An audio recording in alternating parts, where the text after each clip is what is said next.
The ship came out of the morning fog under half sail with nobody at her wheel, and turned, slowly, all on her own, as if she had been waiting for someone to see her. Corso watched her do it from the rail of his own boat and felt the hair go up on his arms, and hated that it did because Corso did not believe in ghost ships. 22 years working salvage out of Caldrath had taught him that every drifting hull had a boring explanation. Fever, mutiny, a boarding, a crew that got drunk and got dead. The sea was not mysterious. The sea was just big and people were just small, and everything that looked like a haunting was arithmetic you hadn't done yet. "She's trimmed," said Etta at his shoulder. Etta was his diver and the best eyes on his crew, and her voice had a note in it he didn't like. "Corso, look at her canvas. Somebody set that sail proper. She's not storm rack, she's sailing. She's just sailing with nobody on her." "Boats," Corso said, "count her boats." Etta counted, "Both davits full," she said slowly. "She's got both her boats, Corso. Nobody left her. Nobody left her at all." The drifting ship finished her slow turn, and her name came around into the light, painted clean and cared for across her stern, the Mercy of Verdenmeer. Out of a port 500 miles east. A fat coastal trader, sound, dry, worth more than Corso's crew would clear in 3 good years. And under maritime law, older than the drowning itself, a hull with no living soul aboard belonged to whoever boarded her and brought her in. "Well," Corso said into the fog to nobody, "happy birthday to us." He would think about that sentence many times in the night that followed, the way you think about the last thing you said before a door you shouldn't have opened. They boarded her at mid-morning, 4 of them, Corso, Etta, Pike the mate, and Dan, who was young and strong and did the hauling. The Mercy took their weight without complaint. Her deck was clean, her lines were coiled. Her wheel, unmanned, swung gently with the swell, and Pike lashed it out of an instinct none of them discussed, because a wheel moving on its own was a thing you stopped looking at as soon as you could. "Salvage rules," Corso said. "We sweep her stem to stern, we log what we find, we touch nothing personal until she's legally ours at the dock. Sing out at anything, and before anyone says the word, there are no cursed ships. There are only ships with stories we haven't read yet. Go." It took them one open hatch to stop believing him. The crew mess was laid for a meal.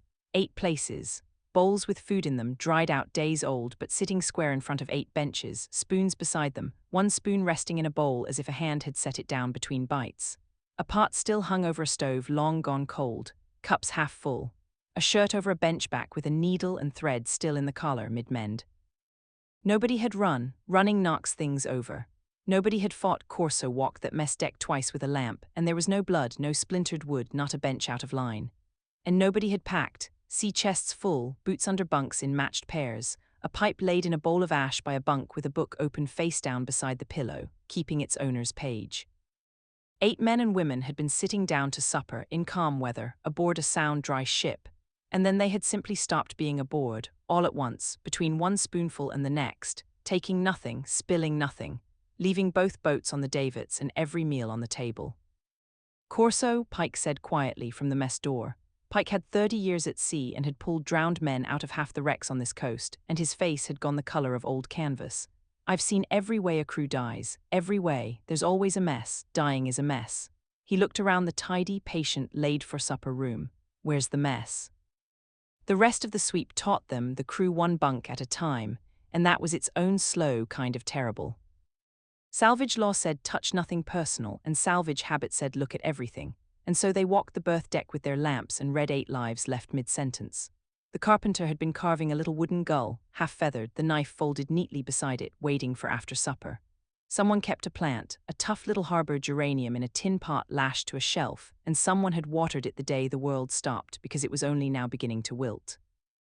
There was a letter under the cook's mattress, begun 3 times in a laboring hand, "Dear Ma, we come into port inside the week and abandoned 3 times, waiting for words that were never going to get their chance now."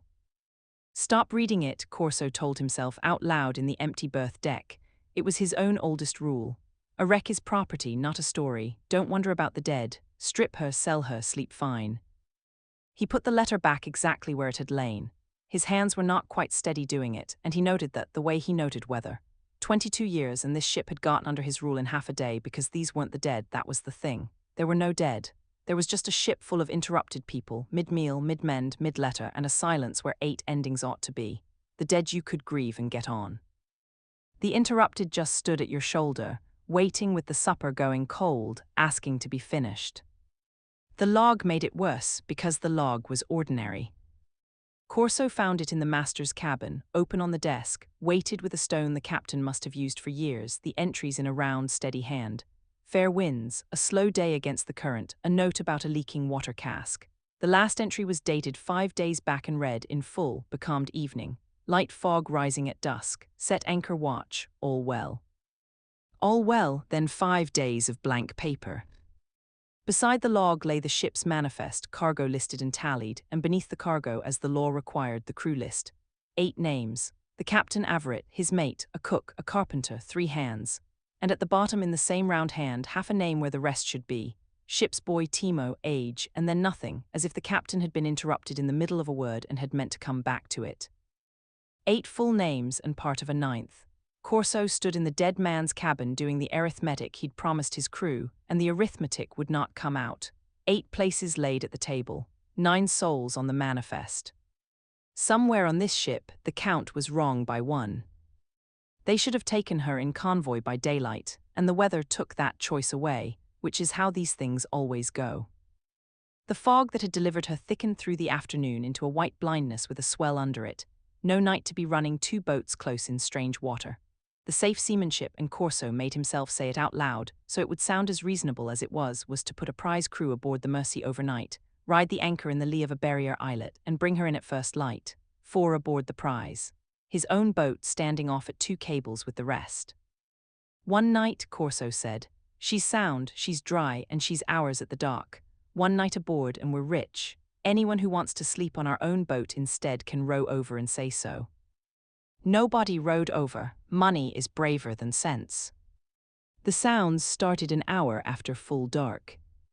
Small sounds. A ship at anchor is never silent. Corso had 30 years of ship noise sorted and shelved in the back of his head, water slap and timber creak and cable groan, and he lay in the master's cabin not sleeping and listened to the Mercy talk to herself, and heard, under the ordinary grammar of it, something that did not parse. A knock, soft, double knock-knock from somewhere below and forward, then nothing for a long time. Then again moved further aft, not rhythmic like a loose block, not random like cargo shifting. Spaced, careful, the sound a thing makes when it is trying to make no sound and failing by exactly that much. Corso went to look, because not looking was worse, and he took Dan, because Dan was awake and pretending not to be. They went down into the hold with 1 lamp between them, and the hold at night was a different country than the hold by day. The lamp made a small yellow room that travelled with them, and everything outside the room was blacker for it, cargo bales rising like sleeping animals, the futtocks curving overhead like the inside of a whale, and the water working along the planking an inch away on the far side of the wood, patient as it always was, 200 years patient. Corso stood in the middle of his lucky day, and felt it breathing around him. Forward, he breathed, it was forward first, slow. They worked forward bale by bale, and the knock did not come again, which was worse than if it had, and then Dan's lampside shoulder passed a gap in the stow and something moved in it. Fast, low, a pale blur at knee height, out of the gap and across the dark behind them, gone before it was seen, and Dan shouted and swung the boarding axe blind at where it had been, and where it had been, by half a second and a handspan, was where Corso's head now was. The axe took the corner of a crate beside Corso's ear with a crack like the ship breaking. The lamp jumped in Dan's other hand, guttered against the bale and went out.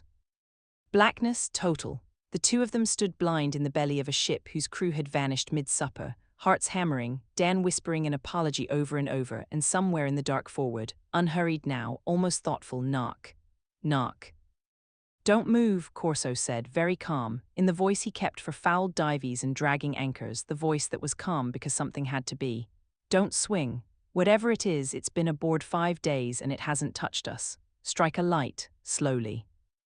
The light came back, small and shaking, and showed them an empty hold and a scatter of ship's biscuit crumbs on the top of a flour barrel, and Dan looked at the crumbs and looked at Corso and said, in a voice 10 years younger than he was, Corso, ghosts don't eat.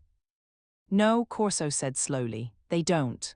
And the arithmetic he had promised his crew, moved at last 1 small click like a latch in the dark. Then Etta's voice came down the companionway, low and tight. Corso, get up here, Pikes found footprints. The footprints were in the flour. A sack in the galley had a slow leak, a white dusting across the deck boards, and through the white, clear as print, went a line of prints, bare feet, small, a child's or a very slight woman's, from the direction of the aft bulkhead to the bread locker and back. The bread locker's latch was scratched around the ketch, the way a latch gets when it's been opened many times in the dark by touch. Inside, the ship's biscuit had been eaten down in one corner, not looted, eaten, a little at a time, over days. 9 on the manifest, ate a breath, 8 at supper. The boy, Corso said, Timo, ship's boy age, and the captain never finished the line. He looked at the small bare prints going back toward the aft bulkhead, which was a wall, which was solid planking with no door in it, and felt the ship's wrongness resolve one turn like a lens coming a stop closer to focus. He's still aboard. Whatever took 8 people off this ship between one spoonful and the next, it missed one. And he's been living in her walls ever since, coming out at night for biscuit, and we, Corso, heard his own next words before he said them, and they dropped the temperature of his blood. We've spent a day walking his ship with boarding axes, shouting to each other about our lucky day. He doesn't know we're salvage. He knows exactly one thing about people who board this ship in the dark.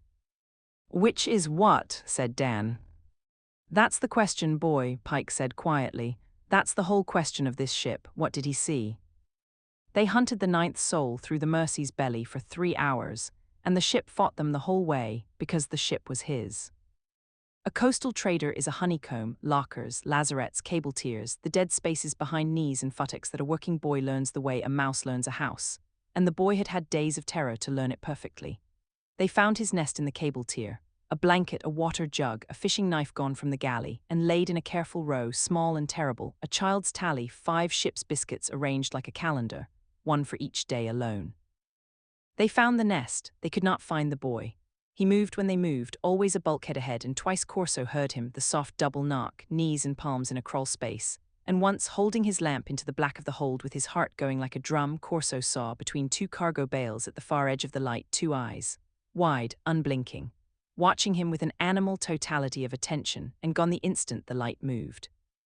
They nearly had him once, and the nearly was the thing that changed Corso's mind about the whole hunt. Etta ran him to ground in the sail locker, heard the breathing stop behind the folded canvas, and signed it silently, and the 4 of them closed on the locker from both hatches at once, slow, lamps up, no way out that any adult could see. Easy, Corso called softly into the canvas dark. Easy, boy, nobody here hurts children. We're salvage out of Coldrath, you're safe now, come out. And from behind the sails came a sound that stopped all 4 of them where they stood. A child's voice, cracked with 5 days of silence and disuse, reciting flat, rapid, word-perfect, like a lesson beaten in, it's all right. Come out, we have your friends. It's all right, come out, we have your friends. The quiet men's words, what they had called into the hold while they hunted him that first night. He was giving Corso's kindness back to him in their voices, showing him exactly what a stranger's it's all right was worth aboard this ship. And then the canvas exploded outward at the smallest gap between Pike's boots and the frame, and something small and fast went through it and was gone down a shaft none of them had known existed, and Pike, who had 30 years of nothing rattling him, sat down slowly on a sail bale and put his hand over his mouth. He thought we were them, Dan said uselessly into the silence. No, Corso said, worse, he thinks we might be them. He spent 5 days learning that boarding parties lie soft on this ship. We can't out-gentle that with words because words are what they used. He looked down the black shaft where the boy had gone into the honeycomb dark and made himself think like a 9-year-old keeping a biscuit calendar, not what would make him feel safe. Nothing would make him feel safe, what would make him certain. Douse the lamps, Corso said at last. What? Every lamp, everyone out of the hold. We're 4 armed adults hunting a starving child through the dark thing that happened to him, look at us. Up, out, Corso was already climbing. New plan, we stop being what he's hiding from. They laid it on the mess table. Hot food from their own stores, fresh water, a lit lamp turned low and 8 places cleared away, because Corso had understood something in the hold looking into those eyes. The boy had been creeping past that laid supper for 5 days, past his whole crew's interrupted meal, unable to touch it, eating hard biscuit in the dark instead. Corso cleared the ghosts off the table, set one place and put the manifest beside it open with a pencil. Then the 4 of them went up on deck, into the fog, and left the warm-lit room empty behind them and waited. An hour, 2, and then up through the deck boards, small as a mouse and enormous as thunder, the scrape of a bench, the clink of a spoon. Corso went down alone, slow, hands empty and wide, and sat across the mess table from a filthy, shaking 9-year-old boy who was eating with one hand and holding the galley knife in the other, and did not reach for him, and did not ask a single question, and said only, "I'm Corso, that's my stew, there's more." And in time, a long time, a second bowl's worth of time, the boy pushed the manifest across the table with one finger. He had taken the pencil. Under the captain's half-finished line, "Ship's boy Timo, age," he had written, in a child's careful letters, 9, still here. The truth came out of Timo in pieces over that night, in the way the worst truths come out of children, sideways, out of order, with the enormous parts said small and the small parts said enormous. And when Corso had all the pieces, he sat with them in the dead captain's cabin and wished, for the first time in 22 years, that the sea had given him a ghost instead. There had been another ship. It had come at dusk 5 days ago out of the same fog that had delivered the Mercy to Corso, a lean dark hull with no lights and no colors, and it had come alongside soft as a secret while the crew sat at supper, and armed men had crossed without a shout. Quick, quiet, professional, no looting, they'd stepped over silver. No killing, not one drop. They had taken the people, only the people.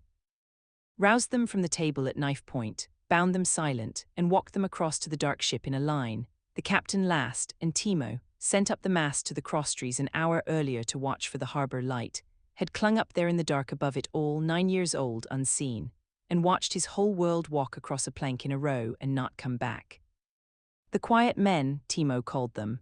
They had searched the ship after, for valuables, Corso had assumed, until the boy shook his head, not for valuables, for him. They had the manifest count, they knew the crew was 9, and they had hunted the ship for the 9th soul for an hour, lamps in the hold, soft voices calling that it was all right, come out, we have your friends, and the boy, wedged in the dark behind the cable tier with his hand over his own mouth, had not come out. And at last the fog had begun to lift, and the quiet men had made their arithmetic and left with 8. Left the ship, a sound, dry, valuable hull, abandoned. And that was the detail that told Corso everything, the detail that turned his stomach over slow. To men like that, the Mercy of Verdenmeer, 3 years of a salvage crew's wages, was not worth the risk of towing. The cargo was worth nothing to them. The ship was worth nothing to them. Only the people had been worth taking.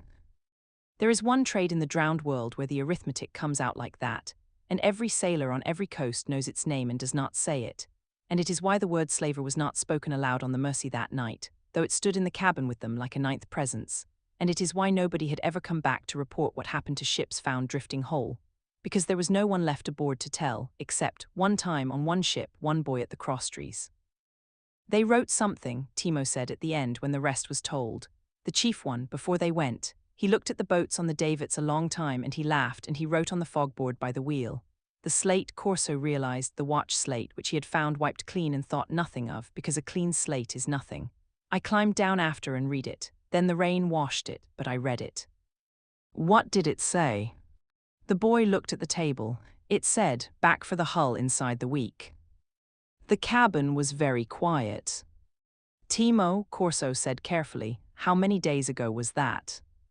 5, said the boy, who had kept his calendar in biscuit. The lean dark ship came out of the fog at the black end of the night, running without lights, exactly as the boy had said she would, and found the Mercy of Verdenmeer riding her anchor with her lamps out and her new crew awake, and armed, and waiting in the dark they had spent 3 hours preparing. Corso had made his dispositions like a man laying out a salvage job, because that was the only language his nerve would work in. His own boat, warned by lamp code before moonset, had slipped her station and stood away into the fog, out of sight, upwind, with orders that did not include heroics. Aboard the Mercy, axes and boat hooks at the rails, the boy stowed deep in the one crawl space even he called safest, and the supper table laid again, 8 places, food in the bowls, one lamp burning low behind the deadlights, the stage set to look exactly as the quiet men had left it, a ghost ship, patient, waiting to be collected. They'll board easy, Pike had said. Why wouldn't they? Nobody's ever aboard, nobody's ever been aboard. They've done this, he'd looked a little sick. They've done this many times, Corso. This is a harvest route to them. They come easy, they come few, and the rest stay on the dark ship. Then we let the first ones cross, Corso had said, and we take the plank. It went in the end, the way boarding fights go. fast, ugly, and decided in the first 10 seconds by whoever was less surprised. The waiting was the worst of it. They lay along the rails in the wet dark for 2 hours, listening to the fog drip off the rigging, and Corso learned things about his own crew he'd never had occasion to know. That Pike prayed silently, his lips moving, that Etta went utterly still, a diver's stillness, spending nothing, that Dan's hands shook until the moment they didn't. Below them all, in his crawl space, the boy waited too, with the galley knife, having refused with a single ferocious headshake to be rowed to safety off the ship that was all he had left. Corso had not fought him on it, some claims you don't contest. The dark ship came alongside soft as a secret, exactly as Timo had said she would, no hail, no light, just the loom of her out of the fog and the gentle kiss of fenders, the practiced quiet of men who had done this many times to ships where no one was ever awake. A line came across, a plank followed. 5 of the quiet men crossed to the Mercy's deck, easy as workmen, and the Mercy's rail came alive. Dan took the plank down with 1 axe stroke, and the sea took 2 men with it, their curses cut to bubbles. Pike and Etta came out of the boat shadow at the others with boathooks swinging low, taking knees and ankles, dropping them to the deck where weight and rope could finish the argument, and Corso, roaring out of the companionway with every lamp they had blazing sudden and blinding, found himself face to face with the chief one. He knew it was the chief one, knife-quick, flat-eyed, already recovered from the surprise and calculating. And Corso, 22 years a salvage man and never once a fighter, fought him across the deck of a stolen ship in the swinging lamplight with an axe he mostly used on rope. Flat-eyed man was better. Of course he was better. Hurting people was his trade the way hulls were Corso's. He slipped the first swing and cut Corso along the forearm, cold then hot, and slipped the second and cut him again, shoulder, shallow, contemptuous, herding the old salvage man back toward the mainmast with the patient economy of a butcher, and said conversationally in the dark between lamps, "Strike, old man, your property that hasn't been claimed yet, that's all you are. Everything's cargo. You'll learn it, or you'll..." He did not finish, because a 9-year-old boy came out of the shadow of the mast behind him and drove the galley knife into the back of his thigh. The flat-eyed man buckled sideways with a shout, and the half-second his arithmetic broke was the half-second Corso had needed all night. He came inside the knife and put the flat of the axe across the man's wrist, and heard something give, and put his boot behind the man's knee and his whole 22 years of hauling wrecks off reefs into taking him down, and stood over him at last with the axe up and his own blood dripping off his elbow and Timo standing white-faced and steady at his shoulder, and the whole night waiting. "Everything's cargo," Corso repeated, breathing hard. "You hear yourself, that's the sentence you chose to almost die on. Your hull's crewed your planks in the sea, and your mates are pulling anchor without you," Corso said. And it was true. Across the water, the dark ship was already falling away into the fog, cutting her losses with the same cold economy that had left the Mercy behind, abandoning her boarding party as easily as she'd once abandoned a fortune in Hull. No loyalty anywhere in that trade. It was almost the worst thing about them. So here's the only trade you'll make tonight. The Concord's courts pay attention when Coldrath brings them a live one. You'll tell them your ports, your buyers, and where a crew of 8 taken off this ship 5 nights ago was bound. All of it. Or I stop being a salvage man about this. The flat-eyed man looked up the axe handle at him and did his arithmetic and talked. They brought the Mercy of Verdenmere into Coldrath 2 days later, prize crew at her wheel, a bound slaver in her hold, and a 9-year-old boy standing at the rail in a dead man's recut coat, watching the harbour come up with an expression Corso had stopped trying to read. The hull made them rich exactly as promised. The auction house valued her high and asked, per Coldrath custom, no questions the paperwork didn't require. The slaver went to the Salt Concord's inspectors with everything he'd said written fair, and what came of that went out of Corso's hands and into the slow machinery of the coasts. But it went with a heading, and a buyer's name, and a bound for, and Corso had lived on these waters long enough to know that was more than the taken usually got. 8 people had walked off that ship in a row in the dark. Because of a boy at the crosstrees and a slate washed by rain, somebody would at least be looking. The paperwork asked one thing more of him. A salvaged vessel's claim closes on her manifest, cargo confirmed, souls accounted. For as long as anyone could remember on hulls like this one, the clerk's stamp went over a single word, lost. Corso took the pencil instead. He wrote the 8 names out full from the captain's round hand, Avrit master, the mate, The cook, the carpenter, the three hands, each name, each rating, and beside each in the space the law left for disposition, not lost but taken, alive, pursued. Then the ninth line, the captain's interrupted line, with the boy's own penciled answer standing exactly as written, ship's boy Timo, age 9. Still here, and beneath it Corso added the only amendment the record needed, remains with the salvage crew of his own free will, birth and wages, witness my hand, Corso master. You log everything, Timo said, watching him do it. It was half a question. The boy asked everything in halves still and might for years.